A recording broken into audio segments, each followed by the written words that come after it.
Roger Law, you all had an interest in wrestling in Harlow. Can you tell me when that started? It really started in about 1964. I used to go and watch a wrestling at it was at Lady Fatima Church, and I met a guy there called Ray Crawley, who was quite a well-known wrestler at the time, and he partly ran the shows there. And then I asked about where there was a wrestling club, and it turned out to be at Manor Hatch. Ah, right, okay, Manor Hatch off Tumbler Road. So did you go along to the ones at Manor Hatch? Yes, I did. It was 3 times a week I went. And, I was still at school at Passmore's then. And after going 3 times a week, it got a bit bored doing it all that. And then eventually I stuck with it. And then Ray Crawley, who was one of the top names down there, they did have a few big names at the time. There was a guy called Musa the Turk, who lived in Harlow. He was on Down Martins, which used to run the TV shows. There's a Greek Cypriot, I forget his surname now, Steve Romanus. Of course, they all died now. And I went along with them, and then Ray used to say to me, look, come along to one of our shows, and if there's a guy short, you could go on. So I went up to Huntington with him one day, and one of my first bouts was with Jackie Pallow on one of his shows because the guy never turned up. And from there on, I was getting 3 or 4 bookings a week. And that was that, really. I mean, it wasn't the money, but at 16, in my eyes, I was wrestling with or mixing with people that were TV stars, which meant a lot to me then. Don't mean nothing now. But, and when all the other kids at school were doing badminton and squash, I was actually doing wrestling, actually getting paid for it. So it was great. So there are people of a certain country doing it. No, so there are people of a certain age who remember these names were household stars, and you mentioned Jackie Pallow. So what was it like facing Jackie Pallow? Well, that's right. You see, they're all dead now. I actually went to his funeral down in Herne Bay. But he used to come out of Bedford, but he would think nothing of phoning you up 2 in the morning, I mean, I remember wrestling in Coventry one night. Pallow was there, and he'd say, can you do so-and-so tomorrow? Saying, yep, I'll do that one. And I'd get home, because, see, their days don't start till, I don't know, early evening through to the night. And then 2 o'clock, just as I get in, my phone rings.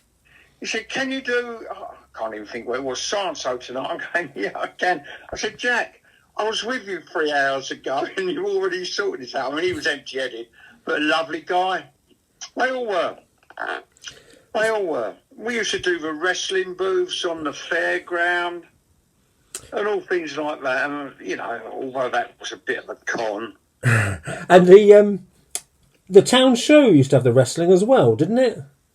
Where? The Harlow Town Show, that used to have the wrestling on. It was the same people that run the booths as well. Right. And to be quite honest, we used to go along there at Carlo, and there'd be 2 wrestlers up on top, up on the stage, and the guy there was saying, anyone take my guys on, and like he was giving money out, like, £2 if you go 3 rounds.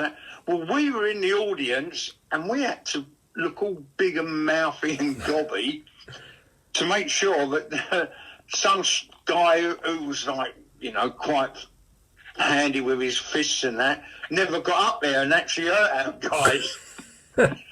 So, it was all a big con, but I mean, it was good fun. And as regards to money, I mean, you got a percentage of the evening. You didn't get whatever they said you wouldn't get, because you was working alongside them. It was really a lot of business to them. And the same with the Harlow Town Show. They'd have 2 on top, and if they were local people, they'd put a mask on them so nobody knew them. I saw there's quite a lot of local names I see on these posters, like Bernie Magella. Bernie, yes, yeah. I mean, because I was one of the youngest down there. And, there was lots of names, but unfortunately they all died now. I think I'm the only one in existence. Yeah. Ray Crawley, when you look on, there's wrestling posters that come out on Facebook of wrestling thing. His name pops up all over the country. Did you ever get hurt? Yes, do you know? Yes, I did.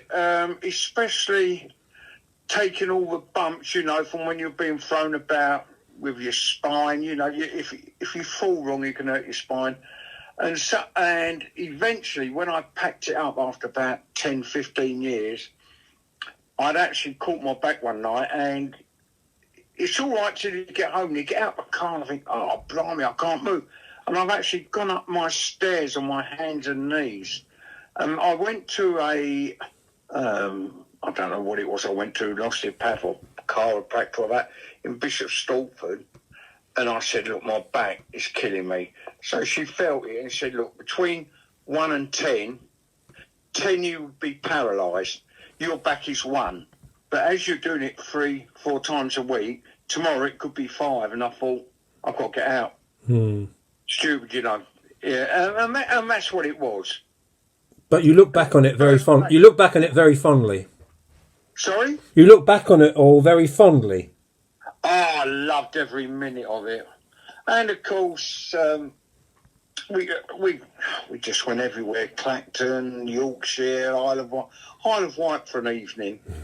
You know, and I'd get home 3 in the morning. I used to work on the local council, and I used to sneak off and do Butlins at Clacton.